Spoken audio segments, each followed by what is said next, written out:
নমস্কার শ্রোতা বন্ধুরা, আপনাদের সকলকে স্বাগত জানাই আমার চ্যানেলে। আশা করি আপনারা সকলেই ভালো আছেন, সুস্থ আছেন এবং সাবধানে আছেন। আজকে এই ভিডিওর মাধ্যমে থাকছে ভগবান জগন্নাথ দেবের স্নানযাত্রার মহোৎসব এবং স্নান পূর্ণিমা কবে হচ্ছে। 29শে জুন 2026 সোমবার জ্যৈষ্ঠ মাসের পূর্ণিমা তিথিতে ভগবানের স্নান যাত্রা মহোৎসব হয়ে থাকে। শাস্ত্র অনুযায়ী জ্যৈষ্ঠ মাসের পূর্ণিমা আর সর্বাধিক বিশুদ্ধ চান্দ্র পঞ্জিকা অনুযায়ী এটি জ্যৈষ্ঠ মাসের পূর্ণিমাতেই হচ্ছে। 29শে জুন 2026 সোমবার। আপনারা সকলেই অংশগ্রহণ করুন এই অনুষ্ঠানে। শাস্ত্রে বলা হয়েছে, এই স্নানযাত্রা মহোৎসবে যারা অংশগ্রহণ করেন এবং ভগবানের অভিষেক করেন, ভগবান জগন্নাথের অভিষেক করেন অথবা শুধুমাত্র দর্শনও করেন, তাদেরকে আর কখনোই জননী জঠরে জন্মগ্রহণ করতে হয় না, তাদের আর পুনর্জন্ম হবে না। এই স্নানযাত্রা মহোৎসব অত্যন্ত মাহাত্ম্যপূর্ণ। ভগবান জগন্নাথের আবির্ভাব তিথি। প্রথমে মন্বন্তরে ব্রহ্মার পুত্র স্বয়ম্ভু মনু একবার ভগবানকে দর্শন করার মানসে বিশেষ যজ্ঞ মহাযজ্ঞ সম্পাদন করেছিলেন, আর সেই যজ্ঞ বেদী থেকেই ভগবান জগন্নাথ দেব আবির্ভূত হয়েছিলেন। তিনি স্বয়ম্ভু মনুকে নির্দেশ প্রদান করেছিলেন, তোমরা সকলে মিলে শীতল সুগন্ধি জলধারা দিয়ে আমার অভিষেক করাও, তাহলে তোমাদের সকলের মনোবাসনা পূর্ণ হবে, তোমাদের সকলের সকল প্রকার পাপ রাশি বিতরিত হবে, তোমাদের মন প্রাণ শুদ্ধ হবে, তোমাদের সকলের অভিলাষ পূর্ণ হবে। তো ভগবানের নির্দেশ প্রাপ্ত হয়ে স্বয়ম্ভু মনু সহস্র কলসির জলধারা দিয়ে সকলে মিলে ভগবান জগন্নাথের মহা অভিষেক করেছিলেন। স্কন্দ পুরাণে উল্লেখ রয়েছে, ব্রহ্মা থেকে আগত বংশ পরম্পরায় 25তম পুরুষ ইন্দ্রদ্যুম্ন মহারাজ, যার মাধ্যমে ভগবান জগন্নাথ প্রকটিত হয়েছিলেন। ইন্দ্রদ্যুম্ন মহারাজ ভগবানের কাছ থেকে স্বপ্নাদেশ প্রাপ্ত হয়েছিলেন এবং এই ভগবানের চতুর্ধা মূর্তি চতুর্ধাসী বিগ্রহ নির্মাণ তার মাধ্যমেই হয়েছিল। ইন্দ্রদ্যুম্ন মহারাজ ভগবানের নির্দেশেই এই জ্যৈষ্ঠ মাসের পূর্ণিমাতেই এই চতুর্ধাসী বিগ্রহ প্রতিষ্ঠা করেছিলেন, স্থাপন করেছিলেন।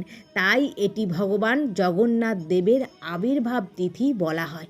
ইন্দ্রদ্যুম্ন মহারাজ প্রতি বছর এই দিনে বিশেষভাবে স্নান যাত্রা মহোৎসব পালন করতেন।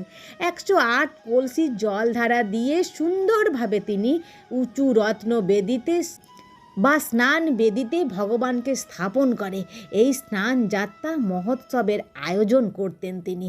তাই সেই থেকে আজ অবধি প্রতি বছর জ্যৈষ্ঠ মাসের পূর্ণিমা তিথিকে স্নান পূর্ণিমা বলা হয়। যে কেউ এই মহোৎসবে অংশগ্রহণ করতে পারেন, বালক বৃদ্ধ নারী পুরুষ যে কোনো জাতের বা বর্ণের সকল মানুষ। তবে মেয়েদের ক্ষেত্রে বিশেষ অসুস্থতাকালে আপনারা অভিষেক দর্শন করবেন, দর্শন করলে একই ফল প্রাপ্ত হবেন। আপনারা নিকটস্থ ইস্কন মন্দির বা জগন্নাথ মন্দিরে গিয়ে সকালে ভগবানের অভিষেকে অংশগ্রহণ করুন।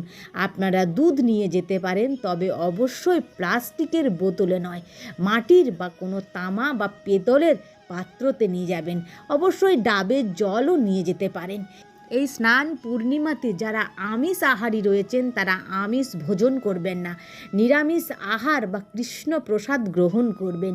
এদিন উপবাসের বাধ্যবাধকতা নেই, কারণ ভগবান জগন্নাথ দেবের মহাপ্রসাদ গ্রহণে বেশি প্রীত হন। তবে কেউ চাইলে ব্যক্তিগত ইচ্ছায় পূর্ণিমা উপবাস করতে পারেন। এই দিনে বেশি বেশি হরিনাম জপ, শাস্ত্র অধ্যয়ন, জগন্নাথের অষ্টকম বা স্তব পাঠ করবে। স্নান যাত্রার সময় ভগবান জগন্নাথ দেব পাহান্ডি বিজয়ের মাধ্যমে রত্ন বেদিতে আরোহণ করেন। দৈত্যাপতি সেবকগণ দ্বারা সেবিত হয়ে তিনি এক এক পা করে অগ্রসর হন। শ্রীক্ষেত্রে পুরীধামের মন্দিরেও উত্তর দিকে অবস্থিত সুবর্ণ কুয়া থেকে 108 কলসি জল আনা হয় এবং তাতে চন্দন অগরু কর্পূর ও হলুদ মিশিয়ে শীতল ও সুগন্ধি করা হয়।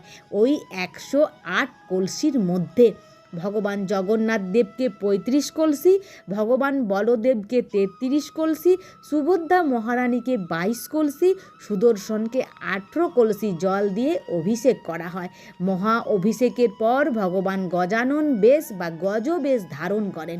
ভক্ত গণপতি ভট্টের ইচ্ছা অনুসারে প্রতি বছর ভগবান জগন্নাথ কৃষ্ণ বর্ণীয় গজবেশ, ভগবান বলদেবকে শুক্ল বর্ণীয় গজবেশ এবং সুভদ্রা মহারানীর পদ্মবেশ বা কুমারী বেশ ধারণ করেন। স্নান যাত্রা মহোৎসবের পর ভগবান 15 দিন অনবসর কালে থাকেন। এই সময় সাধারণ ভক্তরা তার দর্শন পান না। কথিত আছে অত্যধিক স্নানের ফলে ভগবানের জ্বর হয় এবং এই সময় দৈত্যাপতিগণ গোপনে তার সেবা বা অঙ্গরাগ করেন। ভক্তরা এই সময় শ্রীক্ষেত্র ধামের কাছে অলরনাথ মন্দিরে গিয়ে দর্শন করেন। রথযাত্রার আগের দিন নিত্য উৎসবের মাধ্যমে ভক্তরা পুনরায় ভগবানের নবযৌবন দর্শন লাভ করেন। এই স্নানযাত্রা মহোৎসবে প্রত্যেকে অংশগ্রহণ করলে তার পুনর্জন্ম আর হয় না। তাই আপনারা সকলের সপরিবারে এবং পাড়া প্রতিবেশীদের নিয়ে এই উৎসবে সামিল হন। আপনারা সবাই ভালো থাকুন, সুস্থ থাকুন এবং সাবধানে থাকুন। জয় জগন্নাথ। যদি ভিডিওটি ভালো লাগে তাহলে অবশ্যই লাইক, শেয়ার, কমেন্ট করবেন। আজকের ভিডিওটি এখানেই সমাপ্ত হলো।